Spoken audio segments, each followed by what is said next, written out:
Busque el Evangelio de Lucas, capítulo 10. Hoy estaremos estudiando cómo ejercitar la autoridad del reino en la batalla espiritual de la oración y cómo enfrentar a Satanás y utilizar esa autoridad que Jesús nos ha dado como hijos e hijas suyos, porque cuando usted nació de nuevo, nació para ganar y se volvió un combatiente por la libertad espiritual. Usted es un comando en el ejército de Dios. Y todos nosotros necesitamos aprender lo siguiente sobre la iglesia del Señor. No es un crucero de placer, ni un yate de vacaciones. Es un buque de guerra, porque estamos en guerra. Y es una batalla a muerte sin fronteras y sin barreras. Y no podemos ser neutrales, ni dar tregua, ni pedir tregua. El general Douglas MacArthur alguna vez dijo, en la guerra no hay sustituto para la victoria. Hoy quiero que veamos cómo podemos entrar en esta batalla teniendo la autoridad del reino y con la absoluta seguridad de que tendremos la victoria.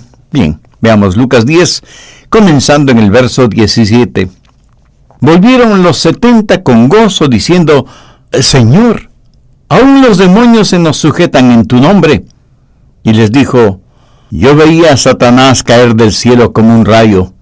He aquí os doy potestad de hollar serpientes y escorpiones, y sobre toda la fuerza del enemigo, y nada os dañará. Como ya hemos visto anteriormente, la palabra potestad significa autoridad. De hecho, en algunas versiones de la Biblia, el verso 19 dice, He aquí os doy autoridad de hollar serpientes y escorpiones, y sobre toda fuerza del enemigo, y nada os dañará. Estamos hablando de la autoridad del reino, y el tomar esta autoridad del reino en la batalla espiritual diaria que tenemos para ganar la victoria en el nombre del Señor Jesucristo, porque como leemos en 2 de Crónicas 20:15, no es vuestra la guerra, sino de Dios. Así que deseo que aprendamos 3 cosas acerca de la autoridad del reino. Primero, la autoridad del reino ha sido soberanamente establecida. Jesús dijo, yo veía a Satanás caer del cielo como un rayo. Cuando los 70 discípulos regresaron, le dijeron a Jesús, Señor, aún los demonios se nos sujetan en tu nombre. ¿De qué estamos hablando cuando hablamos de la autoridad del reino? Un diccionario da la siguiente definición de autoridad. Poder legítimo. Persona revestida de poder, mando o magistratura. En lo jurídico, autoridad tiene que ver con el gobierno, que no solo ejercita autoridad, sino que también puede delegar autoridad. Eso es autoridad en sí misma, que nos ha sido conferida por el Señor Jesucristo. Pero escuche, toda autoridad tiene sus raíces en el Dios soberano. Por eso digo que la autoridad del reino ha sido soberanamente establecida. Dios es el creador, el gobernador, el Rey Supremo sobre este reino. Él tiene autoridad sobre todo el universo porque es soberano. Este Dios soberano dio esa autoridad a Adán y Eva en el jardín del Edén. Les dio dominio sobre todo lo que había en la tierra. Pero recuerde que Satanás, como serpiente, entró en el jardín del Edén, engañó a Adán y a Eva, y cuando ellos pecaron, entregaron a Satanás el dominio que tenían. Perdieron su corona y Satanás vino a ser el Dios de este mundo. Pero Jesús, el último Adán, dejó el cielo, vino a la tierra, sufrió, sangró y murió como hombre para recuperar lo que Adán había perdido. El dominio legalmente perdido fue legalmente recuperado. Fue perdido por un hombre, el primer Adán, y fue recuperado legalmente por un hombre, el segundo Adán, Jesucristo. Recordemos lo que dice Hebreos 2:14.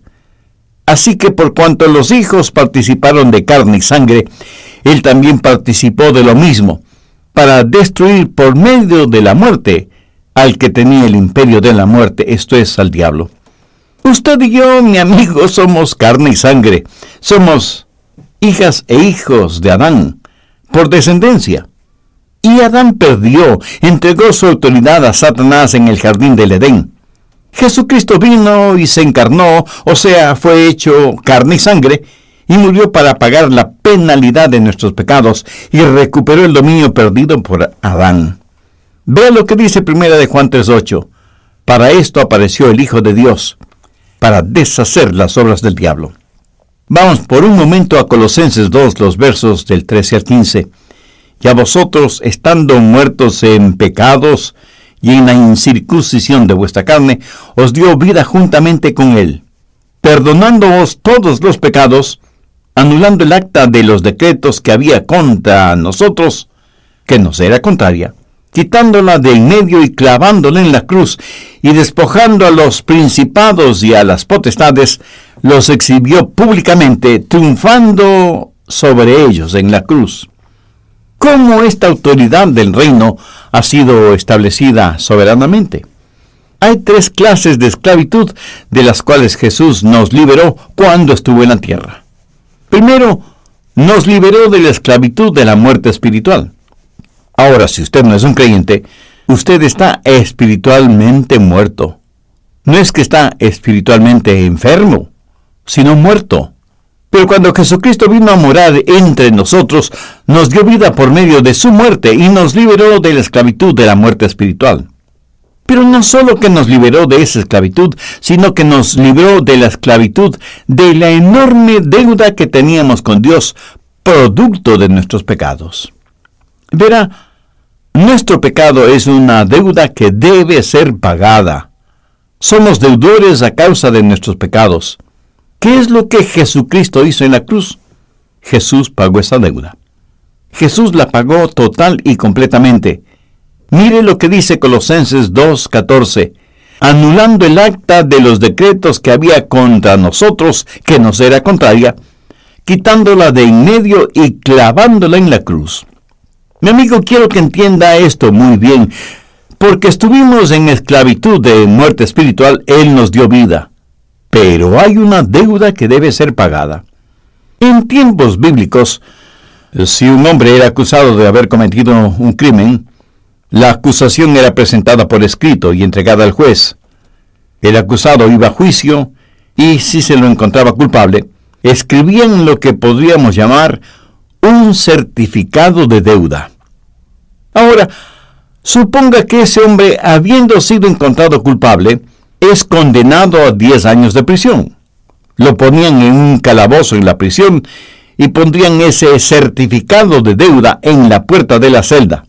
Cualquiera que pasaba podía saber lo que ese preso había hecho, cuáles fueron los cargos en su contra y cuál la sentencia que tenía que cumplir. Al cumplir los 10 años de prisión, sería puesto en libertad. Un empleado judicial quitaría de la puerta el certificado de deuda, lo llevaría al juez. El juez lo leería y preguntaría: ¿este hombre ha pagado ya su deuda? Y le respondían: sí, señor juez, ha pagado su deuda.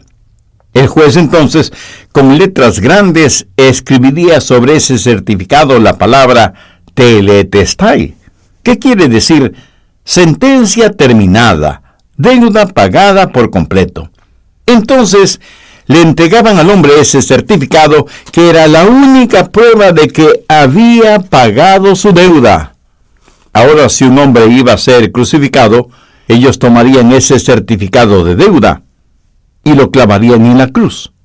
Esa es la razón por la que, cuando Jesús fue crucificado, sobre su cabeza clavaron ese certificado de deuda que decía: Jesús, Rey de los Judíos.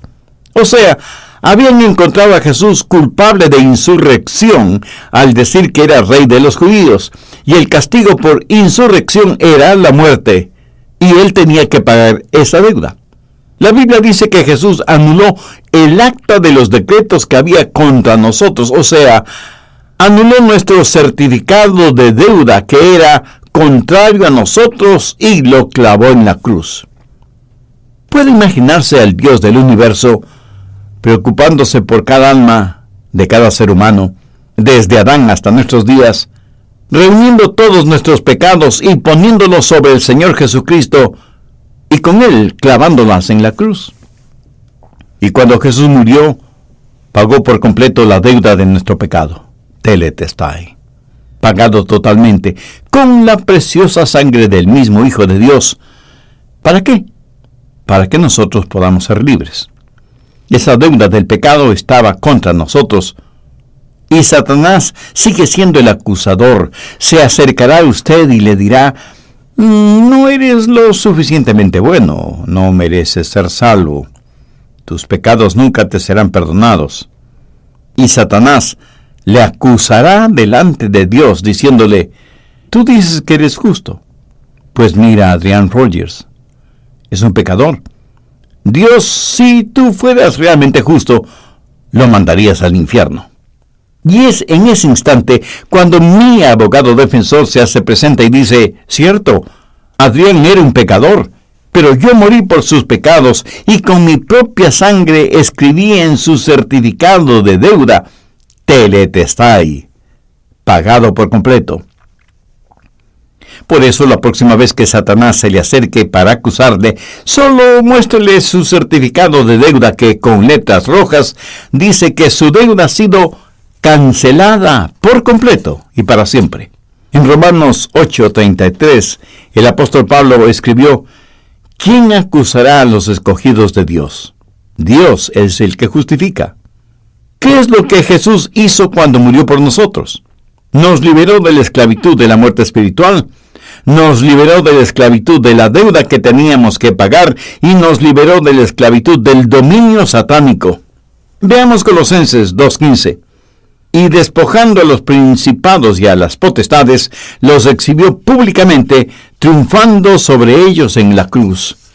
Quiero que note lo que el Señor Jesucristo le hizo a Satanás, que quiere tener dominio sobre nosotros. Le despojó. Despojar, en el griego, significa quitar algo totalmente, desvestir por completo.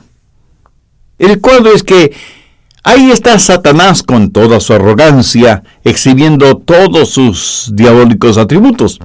Pero el Señor Jesucristo desde la cruz le quita absolutamente todo, o sea, le despoja de todo, y lo hace públicamente. ¿Qué significa eso? Significa humillación y vergüenza, porque está desnudo, como si dijéramos, despojado absolutamente de toda autoridad y dominio.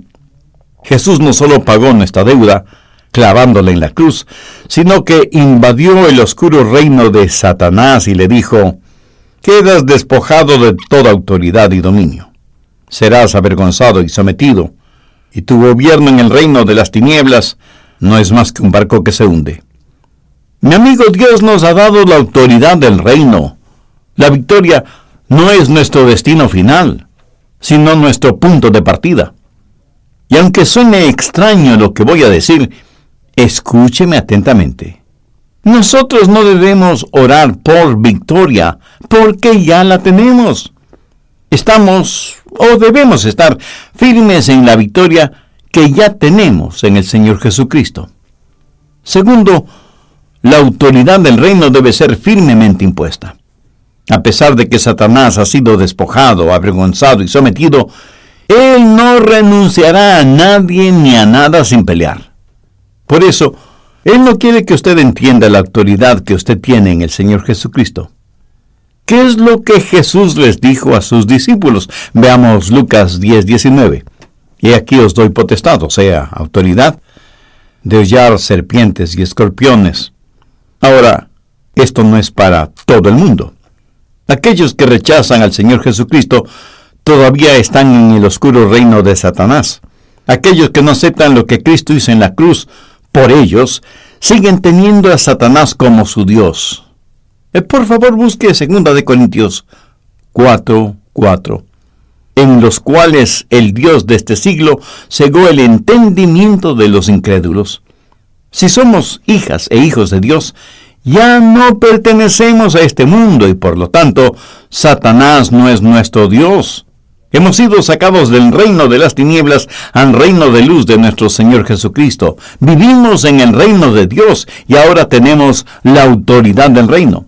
Pero esta autoridad del reino debe ser fuertemente impuesta si es que queremos hacer lo que nuestro Rey quiere que hagamos. ¿Por qué vino Jesucristo a esta tierra? Veamos Lucas 4. ¿Alguna vez se ha preguntado por qué Jesús dejó el esplendor del cielo y vino a esta tierra para sufrir, ser crucificado y morir? Lucas 4, desde el verso 16, refiriéndose a Jesús, dice: vino a Nazaret, donde se había criado, y en el día de reposo entró en la sinagoga, conforme a su costumbre, y se levantó a leer. Y se le dio el libro del profeta Isaías, y habiendo abierto el libro, halló el lugar donde estaba escrito: el Espíritu del Señor está sobre mí, por cuanto me ha ungido para dar buenas nuevas a los pobres, me ha enviado a sanar a los quebrantados de corazón, a pregonar libertad a los cautivos y vista a los ciegos, a poner en libertad a los oprimidos. Esa es la razón por la cual Jesucristo vino a la tierra. Porque nosotros éramos esclavos de Satanás y estábamos esclavizados en su reino de tinieblas. Y Cristo vino para darnos libertad. ¿Y a qué clase de personas vino Él? A los que estaban en bancarrota espiritual.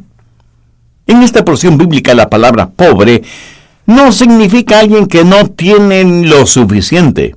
Significa no tener absolutamente nada, ser realmente un pordiosero.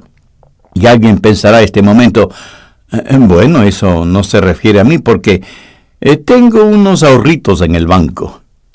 Mi amigo, le invito a buscar Apocalipsis 3:17, porque tú dices: yo soy rico y me he enriquecido y de ninguna cosa tengo necesidad. Y no sabes que tú eres un desventurado, miserable, pobre, ciego y desnudo. Sin Jesucristo usted está en bancarrota. Y Él vino a predicar el Evangelio a los pobres y a los quebrantados de corazón. ¿Conoce usted alguna persona con el corazón quebrantado? Bueno, el mundo está lleno de tales personas. La gente puede estar riendo exteriormente, pero muchas veces lo único que están haciendo es tratando de ocultar el dolor y el vacío que sienten en sus vidas. Por eso es que el mundo del entretenimiento es tan prevalente en nuestros días. ¿Sabía que la palabra entretenimiento en su raíz etimológica significa no pensar? La nuestra es una generación que busca ser entretenida y riéndose se está yendo al infierno, porque no quiere detenerse a pensar, y no queremos pensar porque estamos quebrantados de corazón. En Job 14:1 leemos: el hombre nacido de mujer, corto de días y hastiado de sinsabores. Y Jesús vino a estos seres humanos pobres, quebrantados, hastiados de sinsabores, en bancarrota total, porque vio que éramos esclavos de Satanás. Vino, como la Biblia dice, a predicar libertad a los cautivos. Anota el siguiente versículo, 2 de Timoteo 2:26. Y escapen del lazo del diablo, en que están cautivos a voluntad de él. Usted sin Cristo es cautivo de Satanás. Cualquier persona sin Cristo está cautiva de Satanás. Primera de Juan 5:19 dice: sabemos que somos de Dios y que el mundo entero está bajo el maligno. Esta última frase significa que el mundo está en las faldas de Satanás y mecido como una madre mece a su bebecito en sus brazos. Este mundo está arrullado por los demonios para que, escuchando las canciones de cuna infernales, pues se vayan al infierno. Mirando la generación actual, uno no puede dejar de preguntarse: ¿qué es lo que le pasa a la gente? ¿No pueden ver los peligros? No pueden verlos por la simple razón de que están en bancarrota espiritual, moral, psicológica. Y como no quieren creer en Dios, irremediablemente terminan creyendo en cualquier cosa, aún en Satanás. Jesús abrirá los ojos de los ciegos para que puedan ver. Y si usted me dice: pastor, yo tengo visión 20/20. Bueno, es que no he entendido de lo que está Jesús hablando. La Biblia dice en 2 de Corintios 4:4, el Dios de este siglo cegó el entendimiento de los incrédulos. No es que sus ojos no veían, es que en sus mentes eran ciegos, no podían, más bien no querían entender. En 1 Corintios 2:14, Pablo dice, pero el hombre natural no percibe las cosas que son del Espíritu de Dios, porque para él son locura, y no las puede entender, porque se han de discernir espiritualmente. No argumente con un ciego espiritual, así como no argumentaría con un ciego físico que no puede ver una puesta del sol. Jesús le dijo a Nicodemo, el que no naciere de nuevo no puede ver. No puede ver no solamente el reino de Dios, sino todas las cosas espirituales relacionadas con Dios. Al final del verso 18 de Lucas 4, se nos dice que Jesús vino a poner en libertad a los oprimidos. Esto, literalmente, significa a los que están totalmente devastados, porque Satanás es cruel y se deleita en atormentarnos. Hechos 10:38 dice, Jesús anduvo haciendo bienes y sanando a todos los oprimidos por el diablo. Piensa en las personas en bancarrota, quebrantadas de corazón, ciegas, cautivas y oprimidas. ¿Quién hará algo por ellas? Solamente Jesucristo, porque Él vino a poner en libertad a los oprimidos. Sus vecinos, sus compañeros de trabajo, sus amigos y aún sus familiares, si no conocen a Jesús, están bajo la opresión del diablo. Y Jesús dijo que el Padre le había enviado a Él, y que, como toda autoridad me es dada en el cielo y en la tierra, por tanto, id. O sea, Jesús mismo nos ha dado la autoridad del reino. Esta autoridad del reino debe ser firmemente impuesta. Satanás nunca se rendirá ni renunciará a sus intentos. Por eso, usted tiene que enfrentarlos con la autoridad del reino y en el poder del Espíritu Santo. Nuestra batalla no es contra nuestros gobiernos o las corporaciones transnacionales. No luchamos contra carne y sangre, sino contra, como Pablo lo dice, luchamos contra potestades, contra los gobernadores de las tinieblas de este siglo, contra huestes espirituales de maldad en las regiones celestes. ¿Y sabe por qué no estamos ganando? Bueno, no estamos ganando porque ni siquiera nos presentamos para la batalla. Y si lo hacemos, estamos peleando en los lugares equivocados y peleando por las cosas equivocadas. Cuando Jesús les dijo a sus discípulos que le matarían, Simón Pedro le dijo que ellos no permitirían que eso suceda. ¿Y cuál fue la respuesta del Señor? Veamos Marcos 8:33. Pero él, volviéndose y mirando a los discípulos, reprendió a Pedro diciendo, «Quítate de delante de mí, Satanás. ¿Por qué no pones la mira en las cosas de Dios, sino en las de los hombres?» ¿Estaba Jesús diciendo que Pedro era Satanás? Por supuesto que no, sino que Jesús miraba más allá de Pedro al verdadero enemigo que era Satanás. ¿Lo ve? Jesús no estaba peleando contra carne y sangre. Él sabía quién era el verdadero enemigo, y eso es lo que nosotros tenemos que entender y aprender en estos días. Estamos en una guerra espiritual y la autoridad espiritual ha sido soberanamente establecida, pero debe ser firmemente impuesta. Y usted me dirá, un momentito, Pastor Rogers. No lo entiendo. Estoy confundido. Primero nos dice que Satanás ha sido subyugado, avergonzado, despojado, y ahora nos dice que debemos imponer firmemente la autoridad del reino. Si ya se lo hizo, ¿por qué hay necesidad de imponerla? Bueno, gracias por esa inquietud. Verá, aun cuando la derrota de Satanás es absoluta, debe ser apropiada. Permítame hacerle una pregunta. ¿Fue la muerte de Jesús por el pecado absoluta? Por supuesto que sí. Cuando Él murió en la cruz, la Biblia dice en 1 de Juan 2:2, y Él es la propiciación por nuestros pecados, y no solamente por nuestros pecados, sino también por los de todo el mundo. ¿Quiere decir que todo el mundo es salvo? Por supuesto que no. ¿Fue la muerte de Jesús absoluta? Por supuesto que sí. Ahora escúcheme. La muerte del Señor le sirve solo a aquellos que se apropian de ella. Si usted no se la apropia, la muerte de Jesús no le sirve de nada. La Biblia dice, el que en Él cree no es condenado, pero el que no cree ya ha sido condenado porque no ha creído en el nombre del unigénito Hijo de Dios. En otras palabras, un hombre no se va al infierno por sus pecados, porque Jesús ya pagó por esos pecados. Se va al infierno porque no se ha apropiado de lo que ya ha sido hecho en su favor. Es lo mismo con el poder del Espíritu Santo de Dios. Cuando llegó el día de Pentecostés, Dios derramó su Santo Espíritu. Usted y yo no necesitamos orar por otro día de Pentecostés, porque el Espíritu Santo ya vino. Sin embargo, no cada creyente está lleno con el Espíritu Santo. Aunque el derramamiento del Espíritu Santo fue absoluto, debe ser apropiado, poseído. Por eso, tanto la muerte de Cristo como el poder del Espíritu Santo, que son absolutos, deben ser apropiados absolutamente. La derrota de Satanás es absoluta, pero esto también debe ser apropiado. Usted debe decir: voy a tomar mi autoridad en el Señor Jesucristo. Me voy a apropiar de ella, estar firme en ella para enfrentar el reino de las tinieblas de Satanás.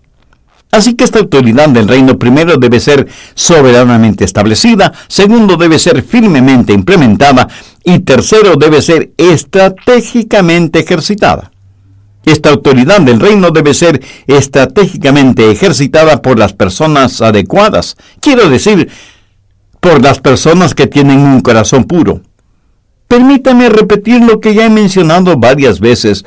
Usted nunca podrá ejercer autoridad hasta que no aprenda a estar bajo autoridad. Y si usted, como hija o hijo de Dios, quiere enfrentar a Satanás teniendo un corazón rebelde, le puedo asegurar que se encontrará en graves problemas. En el libro de los Hechos estuve leyendo acerca de 7 hombres, hijos de un tal Esceva judío, que era jefe de los sacerdotes. Estos eran exorcistas ambulantes. Estos hombres decían que podían exorcizar a los demonios.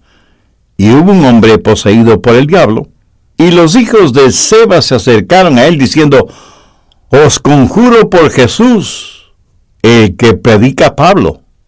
Busque los Hechos 19 desde el verso 15 y ponga atención a esto. Pero respondiendo el espíritu malo dijo: a Jesús conozco y sé quién es Pablo, pero vosotros, ¿quiénes sois? Y el hombre en quien estaba el espíritu malo, saltando sobre ellos y dominándolos, pudo más que ellos, de tal manera que huyeron de aquella casa desnudos y heridos. Un solo hombre poseído por el diablo hizo huir a 7 falsos religiosos que trataron de tener autoridad sobre el diablo. ¿Por qué? Porque ellos no conocían a Jesús personalmente. La de ellos era una religión de segunda mano. Notó lo que ellos le dijeron al hombre poseído por el demonio: en el nombre de Jesús, a quien Pablo predica. Ahora escúcheme atentamente. Es mejor que sea en el nombre de Jesús que usted conoce. No se atreva a enfrentar al diablo diciéndole: te conjuro en el nombre del Jesús que el pastor Rogers predica. Le puedo asegurar que eso no le dará ningún resultado. Siempre debe ser en el nombre del Jesús que usted conoce personalmente, porque los demonios se sujetan, se someten al nombre de Jesús. Y tiene que ser la persona adecuada, correcta, y que tenga una posición justa. Veamos Efesios 2:6. Y asimismo nos hizo sentar en los lugares celestiales con Cristo Jesús. Incidentalmente, permítame decir lo siguiente: deje de orar de la tierra al cielo y comience a orar del cielo a la tierra. Usted está sentado con Jesús en los lugares celestiales. ¿Participa del mismo trono? Cuando Él murió, usted murió. Cuando Él resucitó, usted también resucitó. Cuando Él ascendió, usted también lo hizo. Y cuando Él se sentó a la diestra de Dios, usted está sentado con Él. Tiene derechos reales y la autoridad del reino. Por eso, en vez de orar al cielo, ore desde el cielo. En Mateo 18:18 Jesús dijo: de cierto os digo que todo lo que atéis en la tierra será atado en el cielo, y todo lo que desatéis en la tierra será desatado en el cielo. En el original griego dice que cualquier cosa que sea atada en la tierra ya está atada en el cielo, y cualquier cosa desatada en la tierra ya está desatada en el cielo. Pero para esto, usted y yo necesitamos ejercitar la autoridad del reino. Hubo un hombre nacido en Francia, pero que luego fue a vivir a Inglaterra y se volvió un ciudadano del Imperio Británico. En los años de guerra entre Francia e Inglaterra, los ingleses derrotaron a Napoleón Bonaparte en la famosa batalla de Waterloo. Ahora, si el hombre que nació en Francia se hubiera quedado allí, Waterloo hubiera significado para él una derrota. Francia perdió la guerra, y si él hubiera sido un ciudadano francés, hubiera sido también un perdedor. Pero cuando él salió de Francia y se volvió un ciudadano inglés, Waterloo no fue para él una derrota, sino más bien una victoria. Usted sin Jesús pertenece al oscuro reino de Satanás, y el Calvario para usted es una derrota. Pero cuando usted pasa a ser ciudadano del reino del amado Hijo de Dios, usted tiene la victoria. Usted tiene la autoridad del reino. Nuestro enemigo ha sido desnudado, avergonzado y sometido, y Jesús nos ha dado autoridad sobre todo poder del enemigo. ¿Está usted utilizando esa autoridad? Recuerde al hombre que salió de Francia y se hizo ciudadano en Gran Bretaña. Cuando usted es ciudadano de un país, usted será parte de las derrotas o las victorias que ese país puede experimentar. Y usted puede ser súbdito de un país por nacimiento o por naturalización. Analógicamente, ¿no le gustaría a usted salir del reino de las tinieblas y permitir que el Calvario sea suyo para ganar hoy mismo la victoria? ¿No le gustaría ser un ciudadano del reino de Dios? Si quiere tomar esa decisión ahora mismo, le invito a repetir conmigo la siguiente oración. Señor Jesús, soy un pecador y estoy perdido. Necesito que me salves, me perdones, me limpies. Sé que moriste en la cruz del Calvario para pagar la deuda de mis pecados, y te agradezco por ese sacrificio. Y con toda la fe de la que soy capaz, te invito a que vengas a morar en mi corazón y seas mi Salvador y mi Señor. Te entrego el control de mi vida e imploro tu ayuda para que yo no me avergüence ni de ti ni de tu palabra, ni que yo sea una vergüenza para ti o para tu palabra. Hazme la clase de persona que tú quieres que yo sea. Quiero ser un instrumento útil y de bendición en tus manos. Y porque tú moriste por mí, yo quiero vivir para ti, hasta cuando me llames a tu gloriosa presencia. Todo esto lo pido en tu santo nombre. Amén. Por favor, escúcheme atentamente. El diablo nunca renunciará a nadie sin ofrecer una tremenda lucha. Usted ha estado tanto tiempo bajo la esclavitud del diablo, tanto tiempo haciendo la voluntad del diablo. ¿Cree que él va a estar feliz de que usted quiera abandonar ese reino de tinieblas para pertenecer al reino de la luz? Tan pronto usted hace su decisión por Cristo, el diablo le susurrará al oído: no tienes que hacer eso hoy. Tienes todavía mucho tiempo por delante. Además, eres muy malo. Asegúrate de que eres lo suficientemente bueno como para que Dios te acepte. Mi amigo, Satanás es un mentiroso. Por lo tanto, no escuche sus mentiras. Jesús le ama a usted. Él murió por usted, y si usted confía absolutamente en lo que Él hizo en la cruz del Calvario, Él le perdonará inmediatamente, le salvará completamente y le guardará eternamente. Si usted hizo esa decisión espiritual aceptando a Cristo como su Salvador personal, la palabra de Dios dice que hay gozo en el cielo por cada pecador que se arrepiente. Nosotros deseamos ser parte de su gozo espiritual. Por eso lo invito para que nos escriba y nos cuente acerca de su decisión. Su carta, que será para nosotros motivo de estímulo y aliento, nos dará también la oportunidad y privilegio de orar por usted y su decisión de ser un creyente y seguidor del Señor Jesucristo. Bienvenida o bienvenido a la familia de Dios.